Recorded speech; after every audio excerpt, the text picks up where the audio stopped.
the course of the abuse, I was raped by multiple police officers. You hear something so disturbing, it stops being a political debate, and it becomes a question of how was this allowed to happen? This testimony was read in Parliament, and honestly, I still can't get my head around it. Firstly, I would like to thank the 260,974 British men and women who signed the petition to make this debate possible, and I want to welcome these brave survivors who are sitting behind us in the hall. This debate is about them. As you quite rightly say, it's not about politics. I want the world to hear what we heard during the 2 weeks of our independent rape gang inquiry hearings, an inquiry that should never have needed to happen. I sincerely urge this Parliament to listen to the testimonies from these brave survivors and to act, to finally act. So the first testimony: he took his pants down, penetrated me, had sex with me. He then stopped before ejaculation. He picked up the bottle of Jack Daniels, which was now empty, and he forced it up inside me. He broke the glass while he was there. At that point, I was about 12, nearly 13. Another testimony: I was held down by the men as they each took turns to orally and vaginally rape me, taking it in turns to pin down my arms and my legs. When the assault ended, the men hit me repeatedly, threatened to find me, kill me, and harmed my loved ones if I ever told anybody what had happened. Another: comments were constantly made suggesting that white girls, the Christian girls, were viewed as having fewer morals or lower values, whereas Muslim girls were described by some of the men as having dignity and higher moral standing. These comparisons were used to justify the way I was treated and to further humiliate and control me. Another: she was a white woman herself, who I imagine may have been groomed, and has obviously now married into the family, shouting obscenities at us. Throughout the whole sentencing, she was constantly saying, "Fucking liars, lying white bitches." She said to me that God will be the witness for what happens to me. Another: race did play a part and motivated the selection or demographic of the victims. Throughout my exploitation, the other girls I encountered or who were abused alongside me were almost exclusively white. Another: she had a baby by him, and his dad was an imam. His dad knew, and he got his son married and said that he wasn't allowed to see the child. They look after their own community. Another: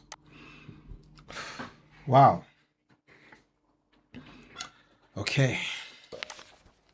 over the course of the abuse, I was raped by multiple police officers.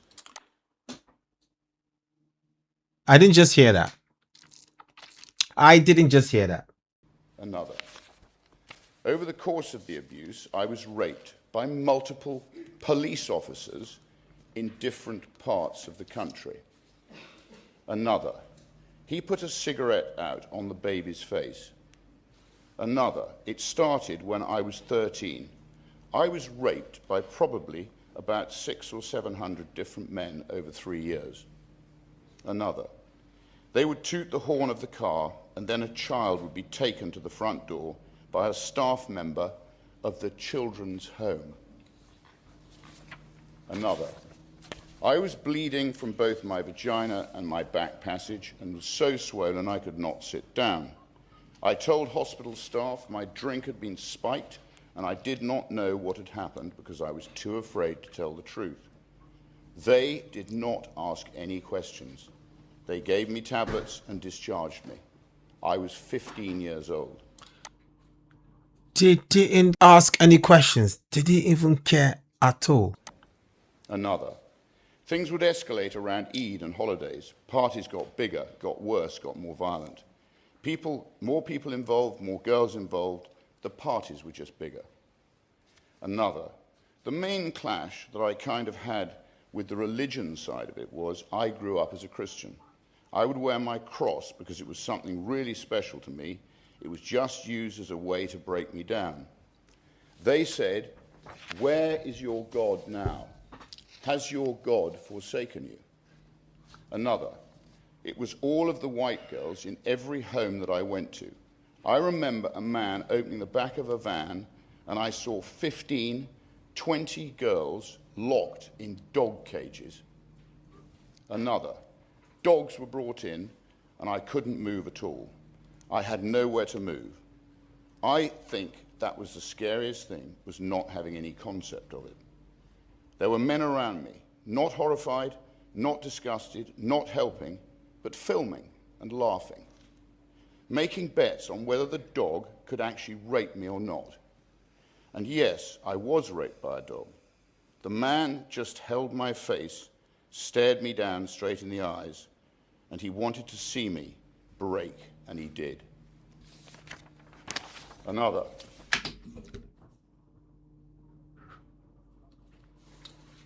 By a dog.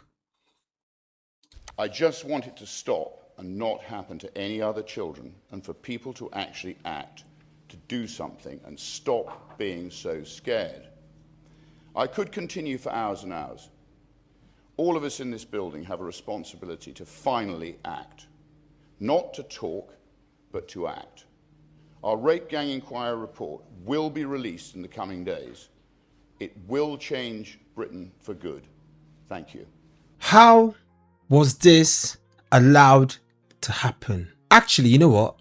I don't think the most disturbing part is what happened. Is this question that follows. How many warnings were missed? How many opportunities were ignored? How many reports were not acted upon? And how does something like this happen in a modern country like the United Kingdom? For years and years and years, and nothing's been done, and it's been hidden. People allege that it's been swept under the carpet. People allege that the government turns a blind eye to it. I feel for those girls. I feel for all those families. How does this happen, guys?